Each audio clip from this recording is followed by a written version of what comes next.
What if you could walk into any room and instantly sense who's lying, who's hiding pain, who secretly admires you, and who's just wearing a mask? What if you could decode human behavior, not through magic, but through science? Every blink, every shift, every pause tells a story. And once you learn to read it, nothing about people will ever be a mystery again. In this audiobook, you'll discover the secret psychology behind body language, facial expressions, energy shifts, and emotional signals, even the ones people don't want you to see. This isn't manipulation.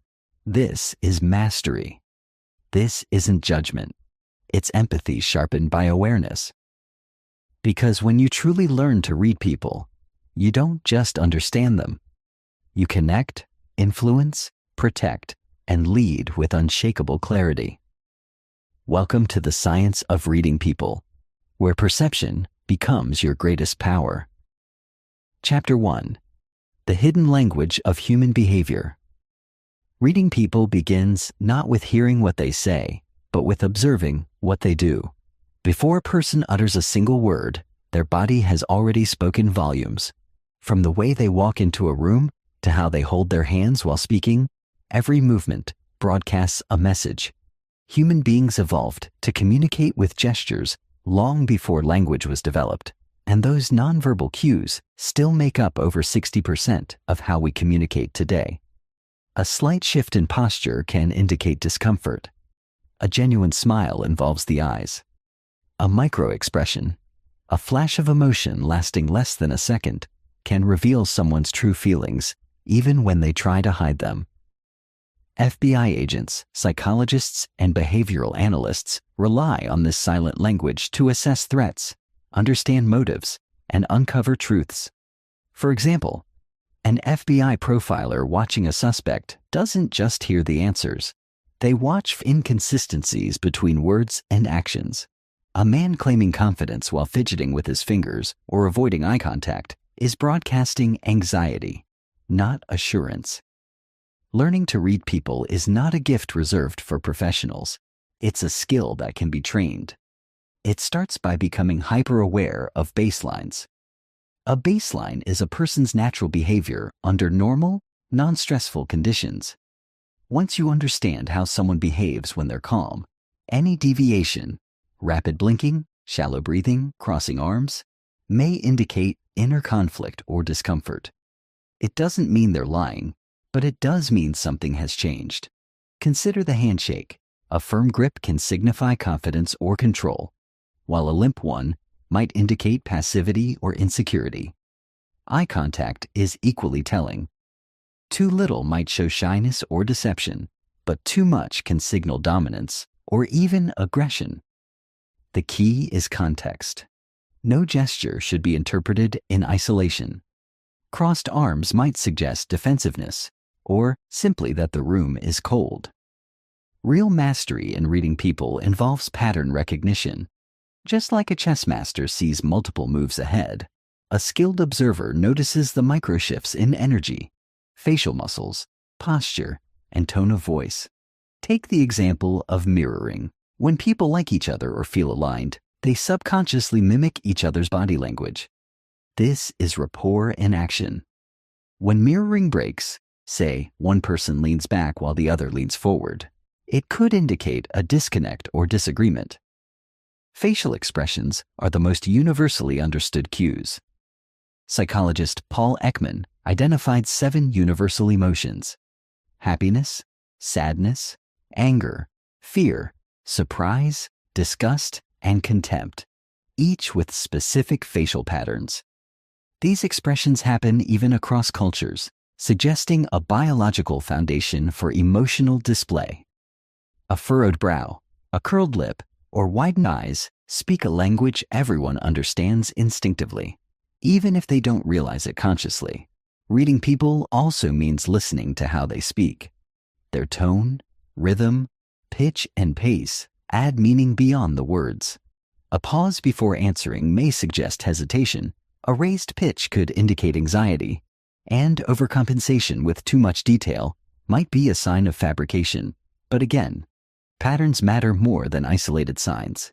Behavioral leaks, those involuntary signals that slip through when someone is trying to control their image, often reveal the truth. They may clear their throat excessively, touch their face, or blink more rapidly. These are not proof of lying, but signs of stress, and they warrant deeper observation. To be a true people reader, you must also become a master of empathy. Understanding people is not about judgment, it's about awareness. The more you understand how emotions, experiences, and intentions shape human behavior, the more accurately you can interpret what you see. The science of reading people is part observation, part psychology, and part intuition trained through practice. It requires a curious mind, an observant eye, and the ability to listen deeply, not just to words, but to silences, hesitations, and gestures. As we move through the world, every interaction is a lesson, and every person is a book waiting to be read. Chapter 2. Decoding the face, emotions that cannot lie. The face is the ultimate truth teller. While words can be shaped, censored, and twisted, the face often betrays the real story. In less than a second, a person's facial muscles can reveal emotions they haven't even fully processed yet. These are called microexpressions, fleeting flashes of true emotion that bypass conscious control. A person may smile politely, but a brief downward pull at the corners of the mouth can signal sadness. They may nod in agreement, yet their eyebrows knit in a frown that suggests doubt. These contradictions between verbal and nonverbal cues are goldmines for anyone learning to read people. Understanding microexpressions begins with recognizing the 7 universal facial expressions, scientifically proven to be shared by all humans, regardless of culture or language.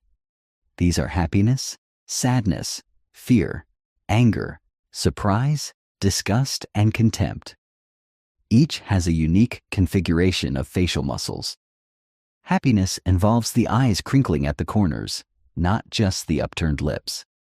Sadness pulls the inner corners of the eyebrows upward and may cause the lower lip to tremble. Fear widens the eyes and stretches the mouth horizontally. Anger lowers the eyebrows and flares the nostrils. Surprise raises the eyebrows and opens the mouth. Disgust scrunches the nose and raises the upper lip. Contempt appears as a one-sided lip raise. To train your eye to catch these signals, you must learn to slow down your observations and heighten your awareness. Imagine watching someone in slow motion. Their reaction when they receive bad news, their fleeting expression when their name is mentioned unexpectedly, or the tension that flickers across their face before they speak. These quick flashes are more reliable than rehearsed responses. In fact, many law enforcement agencies, security professionals, and intelligence officers are trained to detect these involuntary facial signs because they often reveal more than interrogations ever could. But everyday people can also learn this skill. The secret lies in mindful observation. Begin with noticing symmetry. Genuine emotions are usually symmetrical. A genuine smile, called a Duchenne smile, engages both sides of the face and reaches the eyes. A forced smile usually involves only the mouth. The eyes remain flat, lacking the sparkle of true happiness. Another powerful cue is the eyebrow flash. When people greet someone they like or are interested in, they often quickly raise their eyebrows for a split second. It's a nonverbal welcome signal, one that can be used to gauge attraction or social comfort. Conversely, a sudden tightening around the eyes or a clenching of the jaw might indicate suppressed anger or anxiety. Another valuable clue lies in the eyes themselves. While the old saying claims the eyes are the window to the soul, in reality, they're windows to the nervous system. When people feel aroused, whether due to attraction, fear, or stress, their pupils dilate. When they're focused or hostile, their gaze becomes fixed and narrow. Rapid blinking may suggest anxiety, while staring too long can be interpreted as aggression or control. Understanding these subtleties allows you to get ahead in conversations and negotiations. For instance, if you propose an idea in a meeting and a colleague's smile is tight and doesn't reach their eyes, their micro-expression of contempt or skepticism may mean hidden opposition, even if they say, "Sounds good." The face also tells stories about comfort zones. When someone hears something uncomfortable, they might involuntarily touch their face, the nose, ears, mouth, or cheeks. These are self-soothing gestures rooted in the nervous system's fight or flight response. It's the body's unconscious way of calming itself under stress. These face-touching habits are not inherently dishonest, but in context, such as during questioning, negotiation, or storytelling, they can serve as behavioral red flags. To master the art of reading faces, it's not enough to memorize expressions. You must match them to context, emotional intensity, and congruence with speech. Does the person look surprised and genuinely taken aback when hearing news? Or did the surprise come a moment too late, suggesting it was acted? Timing is everything in microexpression analysis. As you hone this skill, you'll begin to trust your instinct more. You'll feel when something is off, even before your brain identifies what it is. This is the subconscious part of pattern recognition working in your favor. With enough practice, you'll spot subtle shifts in expression that alert you to lies, manipulation, interest, fear, or delight, long before the person puts it into words. Reading faces is not just about spotting lies. It's about gaining insight. It's about connecting deeper with people and understanding what they feel but don't say. It's about becoming emotionally intelligent, socially aware, and perceptive. When you know what to look for, the face becomes a map, and every wrinkle, twitch, and blink is a landmark on the road to human truth. Chapter 3: Body Language. The silent messenger of the mind. Before people open their mouths, their bodies start speaking. The way someone enters a room, stands during a conversation, or shifts weight from one leg to another is not random. It's a story in motion. Body language is the most ancient and honest form of communication, rooted in evolution and refined by survival. Our ancestors had to detect danger, trustworthiness, and intention not by words, but by observing movement and posture. Today, we are still hardwired to respond to those cues, whether we realize it or not. Every gesture, conscious or unconscious, transmits a signal. Open palms suggest honesty and openness. Crossed arms can indicate defensiveness or discomfort. Leaning forward shows interest and engagement. Leaning back might signal dominance, arrogance, or disengagement.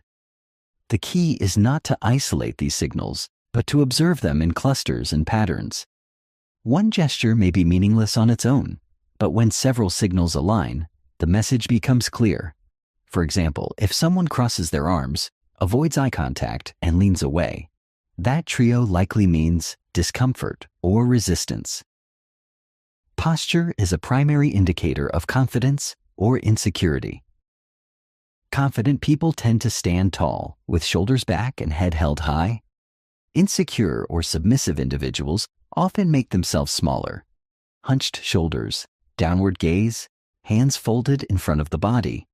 In group dynamics, confident individuals often take up more space. They stretch, lean back, gesture widely. This is a territorial signal, often subconscious. When someone invades another's personal space, it can be a sign of aggression, dominance, or intimacy, depending on the relationship. The feet are the most honest part of the body. While people often control their facial expressions and hand gestures, they rarely think about their feet. If someone's feet point toward the door during a conversation, it may mean they want to leave. When engaged and interested, a person's feet point toward the individual they're speaking with. Shifting weight frequently or tapping toes may indicate impatience or nervousness. Hand movements also carry powerful messages. When someone uses their hands to emphasize speech, open gestures, palms facing upward, it usually signals openness, honesty, and confidence. Hands behind the back, in pockets, or constantly fidgeting may indicate discomfort or a desire to hide. Steepling fingers, placing fingertips together to form a triangle, is a classic power gesture, often used by those in control or trying to assert dominance. Touching the neck or rubbing the back of the neck is a classic self-soothing signal, often indicating uncertainty or stress. Scratching the head can mean confusion or searching for the right words. Wrists exposed during conversation often signal vulnerability or openness. Clenched fists, on the other hand, suggest tension or suppressed frustration. Mirroring, when someone subconsciously mimics another person's posture, gestures, or speech pattern, is a powerful indicator of connection and rapport. When people like or respect each other, they mirror each other naturally. This is the body's way of saying, "We're in sync." If someone suddenly stops mirroring, it can be a sign that the connection has broken or discomfort has arisen. Proxemics, the study of personal space, is another key element. Different cultures have different norms, but in general, the closer someone stands, the more intimate or aggressive the interaction. In most cases, people maintain about 18 to 24 inches of personal space with strangers. Standing closer may indicate familiarity, affection, or dominance, while stepping back may signal withdrawal or discomfort. You must also be aware of pacifying behaviors, actions that people use to calm themselves when they feel anxious, guilty, or uncertain. These include rubbing the palms, playing with jewelry, smoothing clothes, or repetitive touching of objects. These gestures help relieve internal tension and often occur when someone is under stress, hiding something, or uncertain about what they're saying. The key to mastering body language is not just to notice it, but to observe deviations from normal behavior. Every person has their baseline, how they act when relaxed. When their behavior suddenly changes, even slightly, it signals a shift in emotion or thought. A normally calm person who starts fidgeting may be nervous. A usually expressive speaker who suddenly becomes stiff may be hiding something. These deviations are where the truth hides. Context matters. Crossed arms in a cold room don't mean defensiveness. Tapping feet during a long meeting could be simple boredom, but when these behaviors appear in emotionally charged conversations or high-stakes scenarios, they become valuable data. Reading body language is not about making instant judgments. It's about developing a deeper awareness. It trains you to slow down, observe carefully, and connect more honestly. With enough practice, you'll walk into any room and feel the emotional temperature without a word being said. You'll recognize who's lying, who's nervous, who's in control, and who's pretending. This ability is more than power. It's empathy, precision, and emotional intelligence in motion. Chapter 4. The Voice Behind the Words, a Decoding Vocal Cues. Words are powerful, but how they are spoken often reveals more than what they actually say. The tone, pitch, pace, volume, and rhythm of a voice create a secondary layer of communication that can either reinforce or contradict the message. The science of reading people includes learning to listen between the lines, hearing not just what is being said, but how it's being said. This is called paralanguage, and it plays a critical role in human connection and deception detection. Tone is the emotional flavor of speech. It colors every word and gives insight into the speaker's feelings. A flat tone might suggest boredom or detachment, while a warm, upbeat tone often indicates friendliness and enthusiasm. When someone says, "I'm fine," but their tone is sharp or their pitch is tense, they're not fine. They're hiding discomfort. Skilled listeners catch the mismatch between words and emotions in the tone, not just the sentences. Pitch refers to how high or low a voice sounds. Under stress, most people's pitch rises because the vocal cords tighten. This is why people often sound shrill or strained when nervous or lying. A sudden change in pitch, especially at key moments in a conversation, may signal emotional spikes like anxiety or fear. Lower pitches, especially when consistent and calm, are generally perceived as confident and trustworthy, though forced deepening of the voice may come off as manipulative. The pace of speech also reveals important information. People who speak quickly may be excited, nervous, or trying to rush past a topic. Those who speak unusually slowly may be choosing their words carefully or deliberately hiding information. Rapid speech filled with unnecessary details can indicate anxiety or even deception, especially when it feels like the speaker is trying to convince rather than simply tell. Volume is another vocal giveaway. People naturally raise their voice when emotional, angry, defensive, enthusiastic. A sudden drop in volume can indicate shame, sadness, or secrecy. Whispered words in a normal conversation might suggest something the speaker wants to keep hidden. People who consistently speak louder than necessary may be trying to assert dominance or mask insecurity. Those who speak too softly might be afraid of confrontation or lack confidence. Rhythm and pauses are where hidden truths often live. A well-placed pause can convey confidence and control, giving weight to the words that follow. But a poorly timed pause, especially after a question, is often a sign of hesitation or mental scrambling. When someone hesitates before answering a simple question or repeats the question before replying, they may be buying time to construct a believable lie. Listen also for speech disfluencies. Fillers like, you know, like, and I mean. These are normal in everyday speech, but a sudden increase in disfluencies can signal nervousness or deception. The more someone tries to sound natural while concealing something, the more their verbal flow becomes uneven. The human brain struggles to multitask when lying. It must invent, suppress truth, and monitor reactions at the same time, which often results in vocal leakage. Another subtle indicator is voice crackling or throat clearing. When someone is anxious or feels pressure, their vocal cords tighten and the throat dries out. That's why people often cough or clear their throat unconsciously when about to lie or during a stressful moment. It's a physiological reaction to tension, not a sign of illness.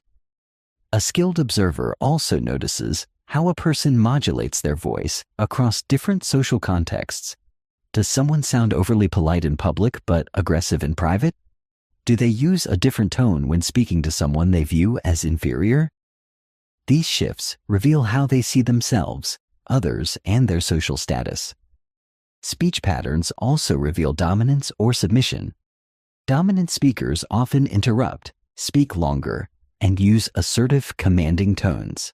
Submissive speakers may use qualifying language like maybe, I think, kind of, or ask questions instead of making statements. The words, I'm sorry, used excessively may not reflect genuine apology, but rather a conditioned response to avoid conflict or please others. When interpreting vocal cues, always match the voice to the situation. Is the speaker's emotion appropriate to the moment? Is the excitement real, or does it sound forced? Is the sadness in their voice matching the story they're telling? These alignments, or misalignments, are the key to reading truth and authenticity. Remember that the voice is connected to the emotional center of the brain. You don't just hear words. You hear fear, excitement, doubt, joy, anger, and grief. The more you train your ear, the more you'll develop a kind of emotional echolocation, detecting what others feel by how their words echo emotionally. Reading people through their voice isn't about judging or catching them in a lie. It's about tuning in. It's about listening not just with ears, but with full attention and emotional sensitivity. Whether in a business negotiation, a date, a job interview, or a family conversation, mastering vocal cues will give you the upper hand, not to manipulate others, but to understand them more deeply. Now, Chapter 5, Spotting Lies. The Psychology of Deception. Lying is a human behavior as old as language itself. People lie to protect themselves, to gain advantage, to avoid consequences, or simply to save face. But no matter how well someone constructs a lie, the body often tells a different story. Understanding the psychology of deception means recognizing that lying creates cognitive dissonance, a mental conflict between what a person knows to be true and what they are saying. This conflict generates stress, and stress leaves clues. Contrary to popular belief, liars are not always nervous, shifty-eyed, or fidgeting. In fact, experienced liars often overcompensate by maintaining steady eye contact, speaking calmly, and limiting movement to avoid suspicion. This is why baseline behavior is essential. You must know how someone behaves when they're telling the truth before you can detect deception. A deviation from their norm, no matter how subtle, often signals dishonesty. One of the first signs of deception is a disconnect between verbal and nonverbal communication.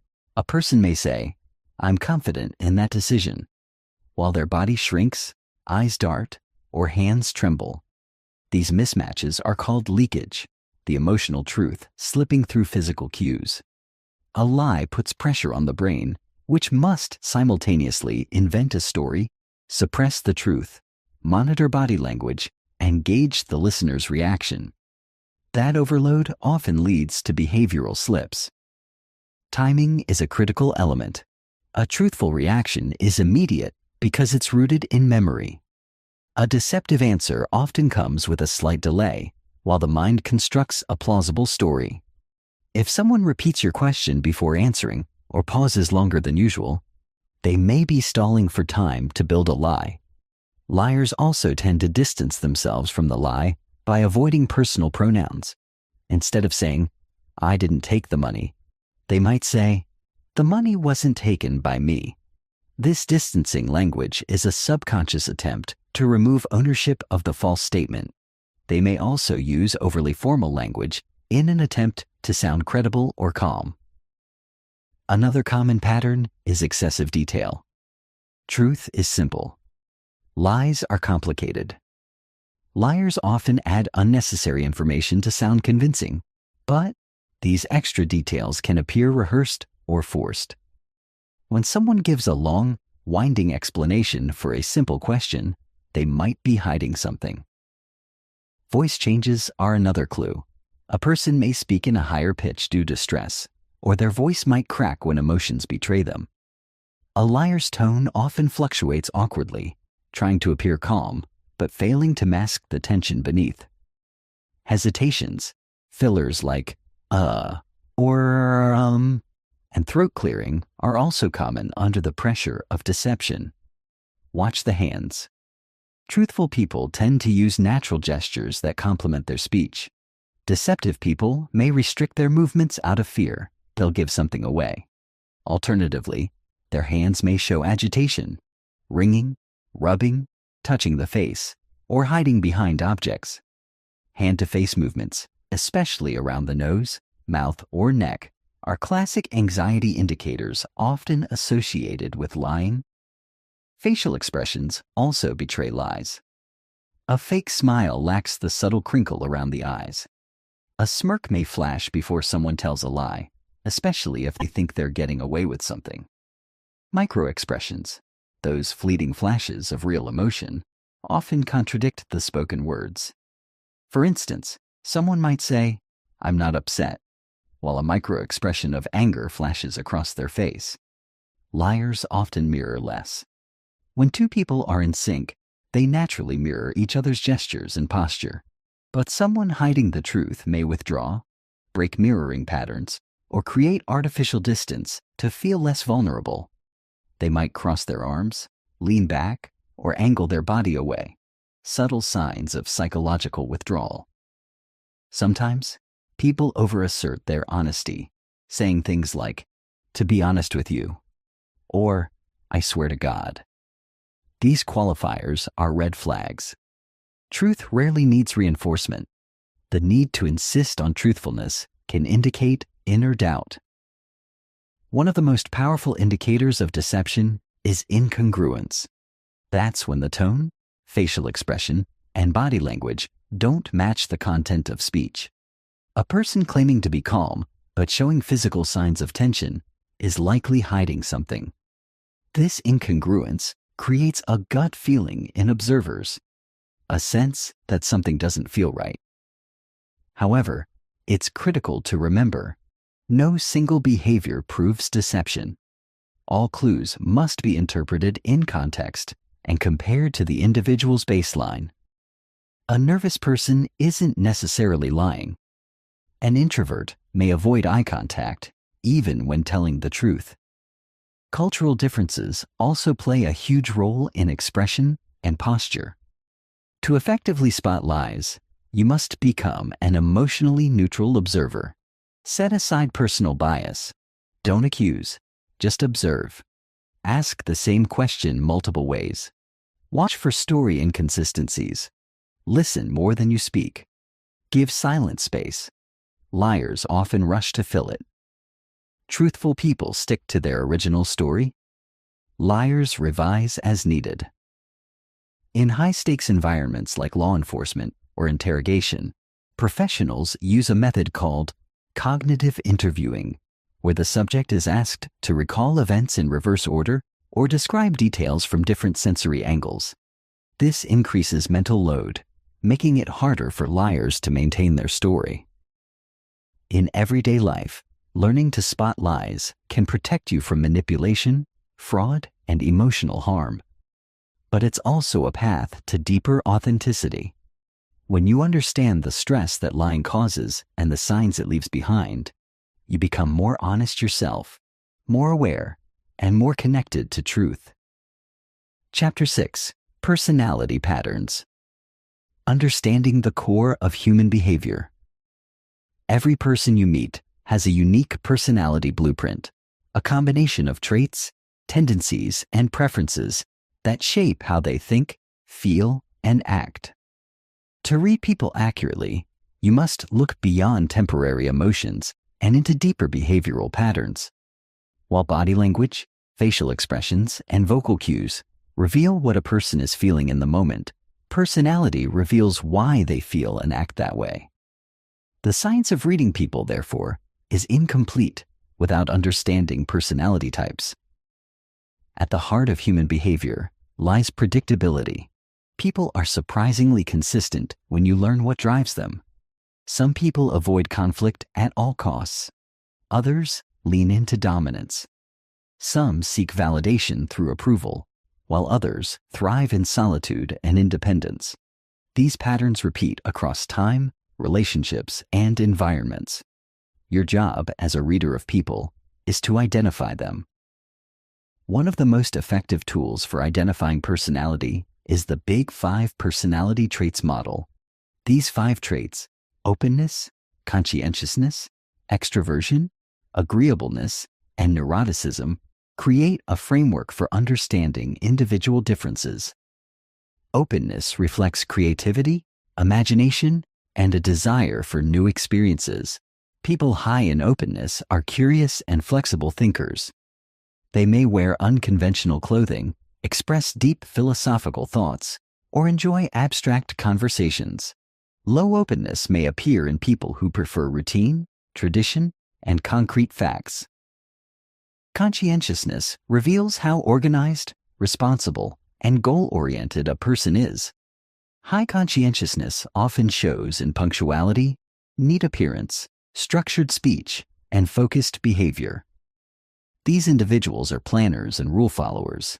Low conscientiousness may reveal itself in scattered thoughts, missed deadlines, or spontaneous actions without preparation. Extroversion is about energy direction, outward versus inward. High extroversion people are expressive, energetic, and socially dominant. They maintain eye contact, use wide gestures, and enjoy social engagement. Low extroversion individuals, or introverts, may speak softly, prefer solitude, and think deeply before responding.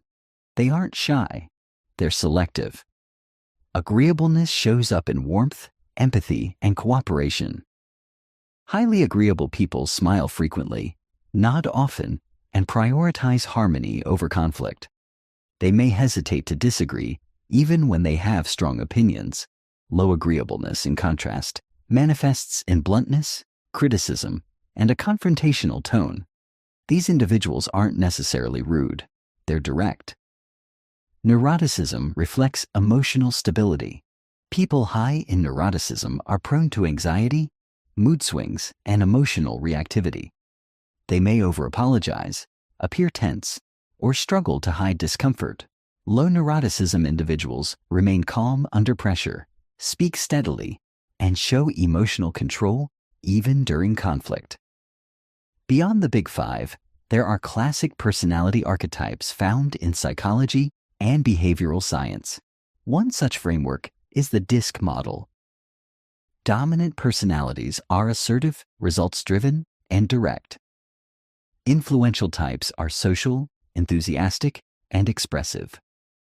Steady types are dependable, patient, and loyal. Compliant types are analytical, detail-focused, and cautious. You can spot these patterns by observing how people make decisions, respond to stress, interact in groups, and handle authority. A dominant person often takes control in group settings, interrupts others, and speaks in firm tones. An influential type uses humor, gestures, and stories to connect. A steady person supports others, avoids confrontation, and prefers predictability. A compliant individual asks detailed questions and may appear skeptical until they've reviewed facts. The key to reading personality is watching behavior over time. Anyone can appear friendly once. Anyone can act withdrawn when tired. But patterns emerge across repeated interactions. Watch how a person behaves in different settings: work, family, public. Do they change dramatically or remain consistent? This consistency reveals their core personality, not just surface emotion. Another important dimension is understanding attachment styles, which influence how people behave in relationships. Secure individuals show open body language, relaxed eye contact, and emotional availability. Anxious individuals may appear clingy, overly expressive, or hypervigilant to signs of rejection. Avoidant types may seem distant, emotionless, or disinterested. These styles form early in life and deeply influence adult communication and trust behaviors. Personality traits also determine how people process conflict. Some confront, others avoid. Some seek resolution, others seek to win. The way someone argues, listens, apologizes, or justifies their actions can tell you volumes about their personality. You can also learn a lot by observing how people handle change. Do they resist it, embrace it, or fear it? Openness to change often reflects adaptability and emotional intelligence. Resistance, while not inherently bad, can signal fear-based thinking or high need for control. Understanding personality doesn't mean putting people in boxes. It means identifying tendencies. The more you observe someone, the more you begin to predict their responses. This gives you a huge advantage in relationships, negotiations, leadership, and persuasion. You know how to speak their language, appeal to their motives, and navigate their fears.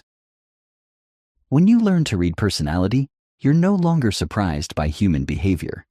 You understand that people are consistent, even in their inconsistencies.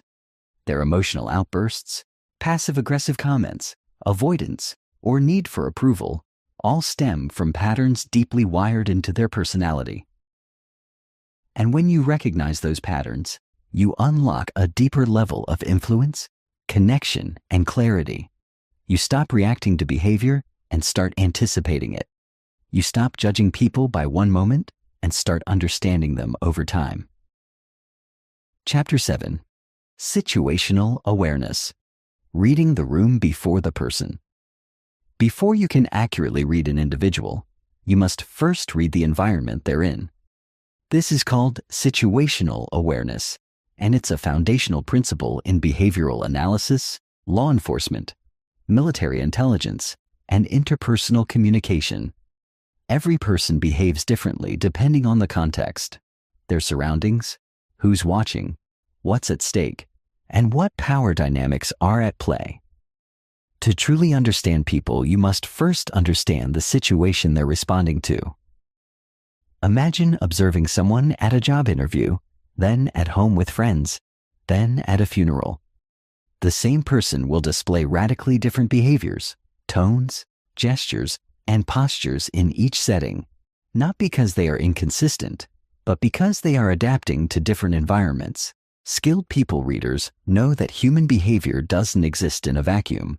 It's reactive, fluid, and shaped by context. Situational awareness begins with scanning the environment. Where is the power located in the room? Who is dominant and who is submissive? Who is being watched and who is trying to blend in?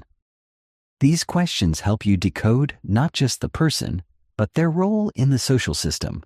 For example, in a corporate meeting, the body language of employees might seem unusually stiff, not because they're dishonest or anxious by nature, but because the CEO just walked in. In this case, stress behaviors are situational, not personal. The physical environment also influences behavior. A crowded, noisy space may lead to more closed-off body language, arms crossed, minimal eye contact, shorter speech patterns, not because someone is unfriendly, but because they're overstimulated. A person seated at the head of a table may appear more authoritative, not because of confidence, but because the position itself conveys status. The environment shapes posture, tone, and interaction style, often unconsciously. Understanding context helps prevent misinterpretation. A person checking their phone repeatedly might not be disinterested. They may be awaiting an urgent call. Someone pacing nervously before a presentation isn't necessarily lying or insecure. They may just be anxious about public speaking. Without context, these behaviors could be easily misunderstood. Next, observe group dynamics. People behave differently when alone versus in a crowd. In a group, people are more likely to conform, suppress emotions, or perform for approval. In private, they're often more honest and relaxed. Notice who leads the conversation, who agrees silently, who interrupts, and who stays quiet. Silence can be louder than words in a group setting. Also, study social alignment. Watch who mirrors whom, who physically turns toward whom, who leans in when someone else speaks. Mirroring and orientation tell you who respects or follows whom. If a person speaks but no one makes eye contact or leans in, it indicates low social influence.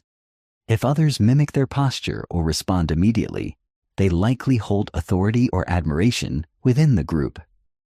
Emotional temperature is another key layer of situational awareness. Is the room filled with tension, boredom, excitement, or conflict? Are people sitting upright with alert expressions or slouched with tired eyes? You don't need anyone to say a word. You can feel the energy. This emotional climate affects individual behavior. A usually confident speaker might appear tense, not because they're insecure, but because the room is cold and unwelcoming. In high-stakes environments like negotiations, courtrooms, or boardrooms, context becomes even more critical. People perform. They calculate their behavior. They manage impressions. This is why seasoned observers don't just look at what someone is doing, but ask, what would I do if I were in their position? Empathy fuels accurate observation. When you step into their shoes, considering their role, fears, motivations, and audience, you begin to interpret behavior more intelligently. Even time of day can influence behavior. People tend to be sharper, more alert, and more emotionally regulated in the morning. Fatigue, hunger, and mental overload in the afternoon can create irritation, impatience, and short answers, not because of personality, but because of biology.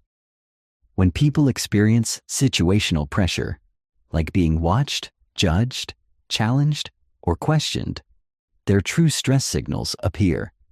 This is when the most authentic microexpressions, vocal cracks, and body shifts surface.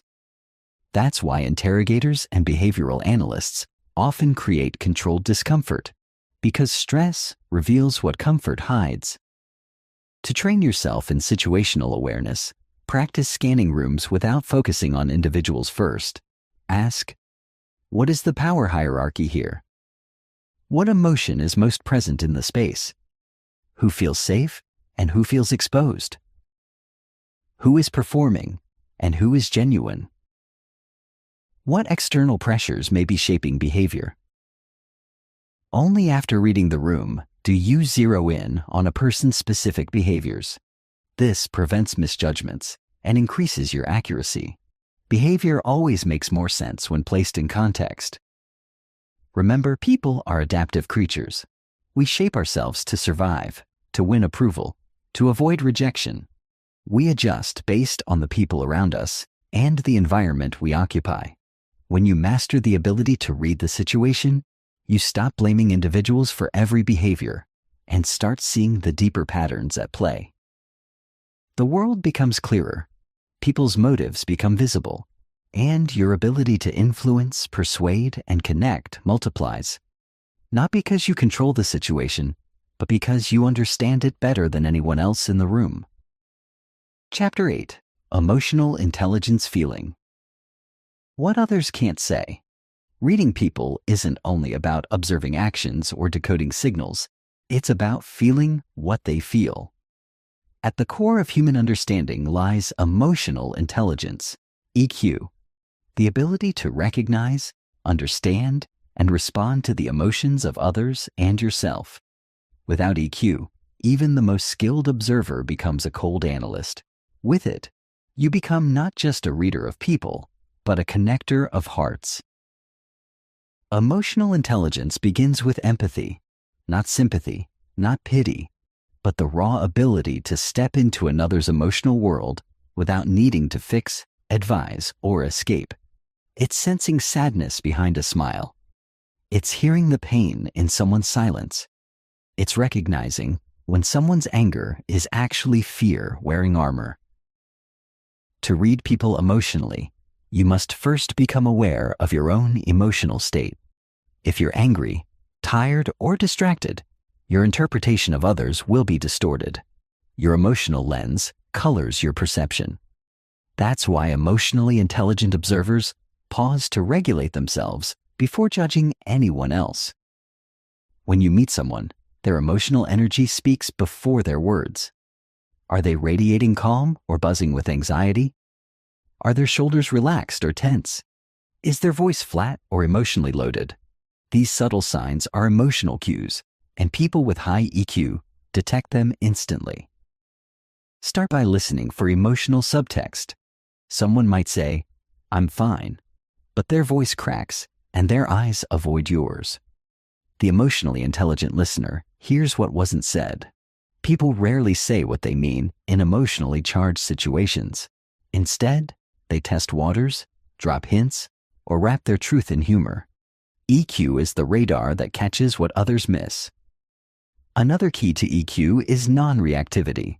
When someone shows anger or defensiveness, low EQ people escalate, raising their voice, defending themselves, or shutting down. High EQ individuals lean in. They slow down. They ask, "What's really going on?" This emotional presence disarms tension and creates trust. The emotionally intelligent also recognize emotional transitions. A person may enter a room full of joy and exit with heavy silence. Something happened. EQ notices the shift and gently investigates. "You seemed excited earlier? Everything still okay?" That single observation can open a door most people walk past. High EQ includes reading emotional consistency. Is someone's reaction proportionate to the situation? If they explode over a small inconvenience, the emotion likely has deeper roots. EQ sees the layers behind reactions. A joke that provokes tears. A compliment that causes someone to freeze. These are moments when unspoken trauma or insecurity surfaces, and EQ doesn't ignore them. In romantic relationships, emotional intelligence is gold. It allows partners to comfort, validate, and mirror each other's feelings, strengthening bonds. A partner with high EQ knows when space is needed, when to ask questions, and when to simply be there in silence. They recognize micro-reactions, subtle eye movements, breath shifts, or hand squeezes that reveal a partner's mood without a single word. In leadership, EQ transforms authority into inspiration. Emotionally intelligent leaders don't just give orders. They read the emotional atmosphere of their teams. They can tell when morale is low, when tension brews, when someone is disengaged. They address the emotional root, not just the symptom. This builds loyalty, trust, and resilience in teams. In social settings, EQ shows up as emotional mirroring and calibration. You match the other person's tone, energy, and pace, not to manipulate, but to show understanding. If someone speaks slowly and softly, and you respond loudly and fast, it creates friction. High EQ senses this mismatch and adjusts. This is why charismatic people feel in tune with everyone. They are emotionally agile. But EQ is not about emotional flooding. It's not feeling everything so deeply that you lose control. It's about emotional regulation, knowing how to hold your emotions without suppressing or dumping them. It's noticing that you're irritated, but choosing to respond calmly. It's recognizing sadness without needing to collapse. To build your emotional intelligence, practice active listening. Don't interrupt. Don't plan your response. Just absorb. Ask reflective questions. How did that make you feel? Instead of, why did you do that? Notice emotional patterns. How people react when stressed, praised, challenged. Stay present. Put the phone down. Maintain eye contact. Give full attention. Validate emotions. That sounds frustrating goes further than, don't worry about it. Emotionally intelligent people don't rush to fix others. They create space for others to feel safe in their truth. They're not perfect, but they are present. They know that every person is carrying invisible burdens, and they approach others with curiosity rather than assumption. Reading emotions is not weakness, it's strength. It's the ability to connect across barriers, calm storms before they erupt, and understand people so well that they don't have to explain themselves. It's knowing when someone is hurting, even when they smile. When you master emotional intelligence, you don't just read people. You feel them. You honor them. And in return, people trust you, follow you, open up to you, because they sense that you truly see them. Chapter 9. Intuition. Trusting the inner signal. Sometimes, before the brain can name it, the body already knows it. You walk into a room and feel something is off. You meet someone and instantly feel uneasy or deeply drawn. These moments are not magic. They are your intuition at work, quietly gathering clues, comparing patterns, and alerting you before logic catches up. In the science of reading people, intuition is the bridge between experience and awareness. Intuition is often misunderstood. People think it's guesswork or emotion. But real intuition is the sum of thousands of subtle observations, processed so quickly and subconsciously that it feels like instinct. It's your brain recognizing patterns it has seen before, even if you can't articulate them. Think of a skilled poker player who folds before the final card, not because of the math, but because something in the opponent's face, hand tremor, or change in breathing gave them a signal. Or the therapist who senses their client isn't telling the whole truth, not because of words, but because their energy shifted. This is expert intuition, built from exposure, experience, and emotional sensitivity. To develop your own intuition, you must first quiet the noise. Intuition cannot compete with overthinking, constant distractions, or emotional reactivity. It thrives in stillness. When your mind is calm, you begin to feel more. You begin to notice more. Start by paying attention to your gut reactions. The human stomach has a complex system of neurons, often called the second brain. When something feels wrong, when your stomach tightens, your breath shortens, your skin tingles, don't ignore it. Your body is reacting to something your conscious mind hasn't caught yet. This is especially powerful in people-reading situations. For example, you might meet someone who says all the right things, but your gut tightens every time they speak. That's your intuition picking up on subtle dissonance, something in their smile that doesn't reach the eyes, something too rehearsed in their tone, something off in their body alignment. When words and energy don't match, intuition alerts you. However, intuition is not always right, and it's only as accurate as the experiences you feed it. That's why you must pair it with observation and reflection. After a social interaction, ask yourself, what did I feel? When did that feeling begin? What triggered it? Was I right in the end? The more you reflect, the more you calibrate your inner compass. With time, you'll begin to distinguish between intuition and bias. Bias comes from fear, trauma, or assumption. Intuition comes from presence, truth, and emotional intelligence. Bias judges. Intuition senses. Another key part of intuition is energetic awareness. Every person gives off a unique emotional vibration. Some feel warm, others feel cold. Some feel chaotic, others calm. You don't need to touch or hear someone to sense their presence. You feel it when they walk in. Intuitive readers are not just watching the surface, they're tuning into the emotional frequency underneath. You can strengthen this gift through meditation, mindfulness, and emotional clarity. The clearer you are inside, the more accurate your perceptions become. Chaos within blocks clarity without. Also pay attention to dreams, symbols, and flashes of insight. The subconscious mind continues processing information long after you've left a conversation. Sometimes the truth about someone you met earlier will surface in a dream. Sometimes you'll remember something odd they said hours later. Trust those delayed downloads. They're not accidents. They're your inner mind organizing truth. Many of the world's greatest leaders, negotiators, detectives, and therapists rely heavily on intuition. They walk into rooms and read the air. They sense lies before hearing them. They feel betrayal before proof appears. Not because they're psychic, but because they've trained their mind and heart to be deeply aware. Remember this, your intuition is a sacred tool. It is not loud. It whispers.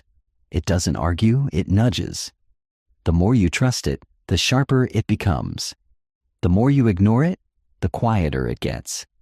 In a world of noise and performance, intuition is your most loyal guide. In reading people, intuition fills the gaps that logic cannot. It tells you when someone is dangerous even if they smile. It shows you who's genuine, even when they speak little. It saves time, protects you, and leads you toward truth. But the foundation of all intuition is self-trust. You must believe in your own perception. When you know yourself deeply, you can sense others clearly. You no longer second-guess every feeling. You let it guide you. And in doing so, you move through life not just observing people, but truly knowing them. Chapter 10. Micro-expressions. The truth hidden in a flash. Human beings are expressive creatures, but sometimes our faces reveal more than we intend to. Long before we speak, our emotions show up in tiny flashes across our face, barely visible but incredibly revealing.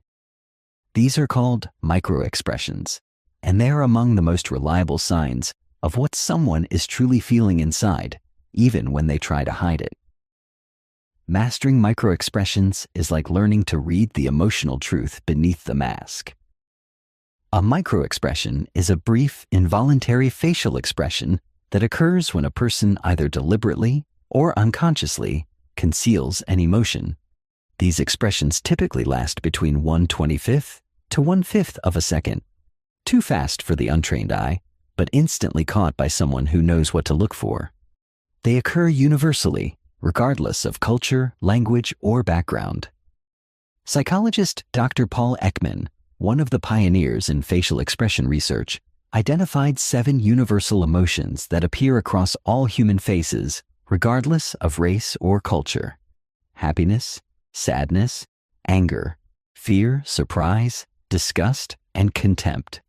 These emotions show up in predictable facial movements, even if a person is trying not to reveal them. Here's how to spot them. 1. Happiness.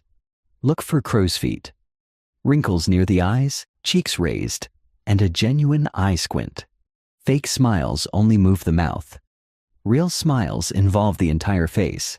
If someone is smiling with only their lips, but their eyes remain tense or flat, the happiness is probably feigned. 2. Sadness. Brows are drawn upward and inward. The corners of the lips are pulled down slightly, and the eyelids may droop. Sadness often softens the entire face, and it may come with slower movements or a lowered gaze. 3. Anger. Eyebrows lower and pull together, eyes glare or narrow, lips tighten or press together. Anger creates tension in the entire face.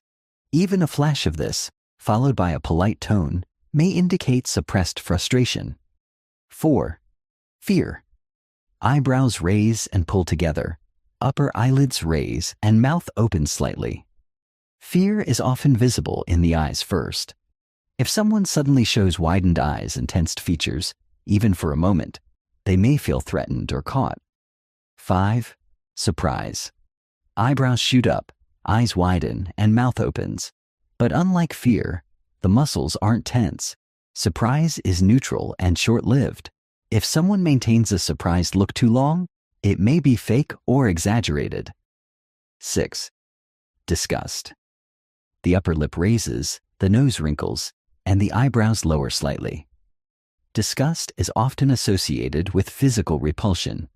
If someone sees or hears something they find offensive or unpleasant, this expression may flash across their face even before they speak. 7. Contempt. A subtle, one-sided mouth raise. This is a complex emotion, part superiority, part dislike. Contempt is particularly dangerous in relationships and negotiations because it indicates judgment, dismissal, or disdain. The power of microexpressions lies in their uncontrollability. While someone can rehearse their words and posture, microexpressions betray their raw emotions. This is especially useful in high-stakes conversations, job interviews, interrogations, sales pitches, or relationships where people often conceal what they truly feel. Training your eye to detect microexpressions takes practice. You must learn to watch the whole face, not just the eyes or lips. Instead of staring, let your gaze be soft and relaxed. Often, you'll feel a change before you consciously recognize what shifted.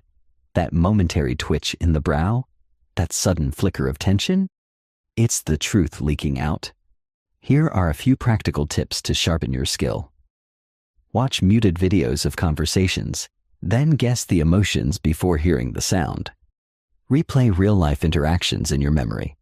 What did you feel during someone's reaction? Use a mirror to practice making the expressions yourself. Feeling them helps you recognize them. Record and slow down videos to observe facial shifts frame by frame. Microexpressions often appear during moments of emotional intensity, when someone is accused, challenged, surprised, or when they're telling a lie. These flashes may contradict their words. A person saying, "I'm not angry" with an angry microexpression is likely suppressing the truth. But as always, context is king. A microexpression is a clue, not a conviction. Don't jump to conclusions. Combine facial reading with tone, posture, timing, and baseline behavior. If someone shows a flash of fear while discussing a business idea, it might not mean they're lying. It could mean they're insecure or unsure. Your goal is not judgment, but understanding. Micro-expression mastery gives you a sixth sense in communication. It lets you feel what others won't admit. It empowers you to detect insincerity, sense vulnerability, and respond with greater empathy or strategy. You become more persuasive, more intuitive, and more human. When you learn to see the flicker behind the smile, the tightening jaw during praise, the momentary sadness in someone's eyes, you're no longer just reading people. You're connecting with what's real. Chapter 11. Spotting Manipulators. How to detect hidden agendas. In the complex world of human interaction, not everyone is honest, kind, or well-intentioned. Some people wear masks not to hide vulnerability but to control, deceive, and manipulate. These individuals are often skilled at playing roles, creating illusions, and bending reality to serve their goals. To protect yourself and others, you must learn to recognize manipulators, not through paranoia but through pattern recognition, behavioral awareness, and emotional clarity. Manipulators aren't always obvious. They rarely show up shouting or snarling. In fact, they're often charming, attentive, and well-spoken. They know how to say what you want to hear, how to push your buttons, and how to twist your emotions subtly over time. Their power comes from their ability to mask intentions and exploit weaknesses. One of the first signs of a manipulator is inconsistency. They say one thing, do another. They promise, then disappear. They shift stories, change opinions, or deny earlier statements. This inconsistency isn't due to forgetfulness, it's a tactic. By keeping you confused, they gain control. When you're unsure of what's real, they step in to define reality for you. Manipulators often use flattery as a weapon. They compliment you not to uplift, but to disarm. They build trust quickly, showering you with praise and validation, so you let your guard down. Then, once they have emotional leverage, they begin to take. If someone seems too interested, too quickly, if their admiration feels excessive or rehearsed, pause and examine their intent. Another red flag is guilt tripping. Manipulators are masters of emotional pressure. They say things like, "After all I've done for you, this is how you treat me? I guess I'm just not important to you. If you really cared, you would." These statements are not sincere expressions of hurt. They're strategic plays designed to make you feel responsible for their emotions and actions. They hijack your compassion and use it to control your choices. Also beware of gaslighting. This is a form of psychological manipulation where the person makes you doubt your memory, perception, or sanity. For example, "I never said that. You must be imagining things. You're too sensitive. You always overreact." You're the one causing all these problems. Over time, gaslighting erodes confidence, leaving you dependent on the manipulator's version of reality. If you constantly second-guess yourself around someone, that's a warning sign. Manipulators also love to use triangulation, bringing in a third person to validate their point or create jealousy. They may say, "Everyone agrees with me. You're the only one who doesn't get it. My ex never treated me this way." Even your friends think you're overreacting. This technique isolates you and makes you question your judgment. It subtly positions the manipulator as the reasonable one and you as the irrational one. In relationships, manipulators often oscillate between idealization and devaluation. At first, you're perfect, everything they've ever wanted. But once they sense emotional control, the charm fades. Criticism begins. You're not good enough. You're too much. Then, when you pull away, they love bomb you again, just enough to pull you back in. This cycle is addictive and emotionally damaging. Manipulators avoid accountability. They deflect blame, make excuses, or play the victim. If you confront them, they may cry, explode, or accuse you of being the problem. Their goal is not resolution, it's power. They don't want to grow, they want to dominate. To protect yourself, you must listen to your emotional responses. Do you feel drained after talking to them? Do you feel small, guilty, or anxious? Do your words get twisted? Do you walk on eggshells? These are not normal dynamics. They're indicators of manipulation. Watch for pattern control tactics such as interrupting or dominating conversations, ignoring your boundaries or testing your limits, using silence or withdrawal as punishment, turning others against you through gossip or lies. These behaviors aren't about communication. They're about psychological control. But here's the truth. Manipulators only thrive where self-trust is weak. The more you trust your gut, set clear boundaries, and value your emotional reality, the less power they have over you. Here's how to protect yourself. Name the behavior. Don't rationalize or excuse it. Say, "This is manipulation." Set boundaries early. "I'm not okay with this." "That's not how I remember it." Limit access. You don't owe manipulators your time, energy, or explanations. Don't get pulled into proving your truth. Let your clarity be enough. Surround yourself with grounded people who help you see clearly. The best defense against manipulators is emotional intelligence combined with self-worth. When you trust yourself deeply, they can't distort your reality. When you know your values, they can't shake your confidence. When you recognize their tactics, their power fades. Remember, the goal is not to become cold or suspicious.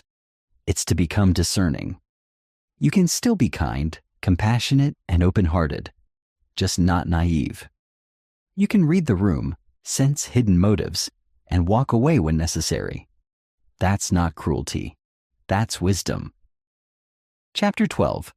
Body clusters. The power of patterns, not just pieces. Most people make the mistake of interpreting body language in isolation. They see crossed arms and assume someone is defensive. They spot a smile and assume someone is happy. But in truth, single gestures mean little unless you understand the broader body cluster, a combination of cues that appear together and reinforce the same message. Reading people accurately requires recognizing these clusters, not cherry-picking individual signs. A body cluster is a group of nonverbal behaviors that, when observed together, tell a consistent emotional or psychological story. Like a musical chord, it's not one note, but several playing in harmony that create meaning. When gestures, posture, facial expression, and tone align, the message is clear. When they clash, something's hidden. Let's begin with an example. Imagine a person with their arms crossed, but they're smiling, leaning in slightly and making strong eye contact. Are they closed off? Probably not. The crossed arms may simply be a comfort posture. But if that same person also leans away, avoids eye contact, and keeps their feet pointed toward the exit, now we have a defensive cluster. Understanding clusters allows you to avoid misinterpretation and make more confident judgments. Below are some of the most common body language clusters and what they typically signify. Cluster: openness and engagement, uncrossed arms and legs, leaning slightly forward, relaxed shoulders, head tilted slightly to the side, open palms or exposed wrists. Consistent eye contact, meaning this cluster shows receptiveness, trust, and interest. The person is physically and psychologically open to connection or conversation. Cluster: defensiveness or withdrawal, crossed arms and or legs, leaning back or angling body away, minimal or broken eye contact, tightly pressed lips, tense facial muscles, shoulders slightly raised, meaning the person may feel unsafe, criticized, or emotionally distant. They are either closing off emotionally or protecting themselves from perceived threat. Cluster: dominance and authority, standing tall with feet shoulder width apart, hands on hips or behind the back. Chin slightly lifted. Slow, deliberate movements. Steady eye contact without blinking. Invading physical space. Meaning, this shows confidence, control, and sometimes aggression. It's common in leaders, managers, or individuals asserting status in a social hierarchy. Cluster, nervousness and deception. Fidgeting with hands, hair, or objects. Frequent self-touch, neck, face, mouth. Sudden changes in breathing. Avoidance of eye contact or unnatural overcompensation. Inconsistent gestures with speech, swallowing or clearing the throat. Meaning, these behaviors suggest inner conflict, anxiety, or dishonesty. Remember, context is key. Nervousness can also stem from social discomfort or fear, not just lying. Cluster, attraction and affection, mirroring posture and speech. Feet and torso pointed directly at the person. Dilated pupils. Frequent smiling or laughing. Hair preening or adjusting clothes. Light touches on arm, hand, back. Meaning, these signs indicate warmth, romantic interest, or emotional connection. The body naturally aligns with those we're drawn to. Cluster, boredom or disinterest. Glancing around the room, tapping fingers or feet. Looking at phone or watch, slouched posture, leaning away from the speaker. Blank or tired facial expression, meaning, this signals disengagement. The person is physically present, but mentally elsewhere. Their body is already leaving the interaction. Cluster stress or inner conflict. Rubbing forehead, temples, or eyes. Rapid blinking or eye darting. Shoulders tight and hunched, jaw clenching or teeth grinding. Inconsistent breathing patterns. Forced smiles or laughter. Meaning, these signs often show someone is mentally overwhelmed or emotionally conflicted. It's the body's way of releasing pressure or seeking comfort. When analyzing clusters, remember 3 core principles. Context is everything. A single gesture like arm crossing may mean defensiveness in one scenario, but comfort in another. Always consider the situation, emotional tone, and relationship dynamics. Baseline behavior matters. If someone always taps their fingers or avoids eye contact, it might just be their natural rhythm, not a red flag. What matters is deviation from their normal. Watch for synchronization. Truthful people tend to move in sync. Their words match their tone and gestures. Deceptive or guarded individuals often show asynchrony, smiling while speaking negative words, nodding while saying no, or pausing too long before answering. The best body language readers are not quick to judge. They are slow to conclude, but quick to notice. They gather clues over time, patiently piecing together behavior patterns until the message becomes clear. Reading body clusters gives you the power to decode truth beneath words, identify emotional states early, and respond with emotional intelligence. You begin to sense when someone needs space, when they're open to deeper conversation, or when they're uncomfortable and trying to hide it. You also become more aware of your own body clusters. You realize what signals you send when you're anxious, disinterested, or joyful. This self-awareness allows you to communicate more clearly, reduce misunderstandings, and build deeper rapport. In the end, reading people is not about memorizing gestures. It's about tuning into harmony or disharmony in the orchestra of behavior. It's about listening to the unspoken symphony of emotions, movements, energy, and intention. Chapter 13. Building Trust Through Observation. From Reader to Connector. Reading people is not just a skill for interrogation rooms or negotiation tables. It's a gateway to deeper human connection. When you understand people, when you see them clearly beneath the layers, they feel it, they sense it. And this builds something rare in our fast, distracted world: trust.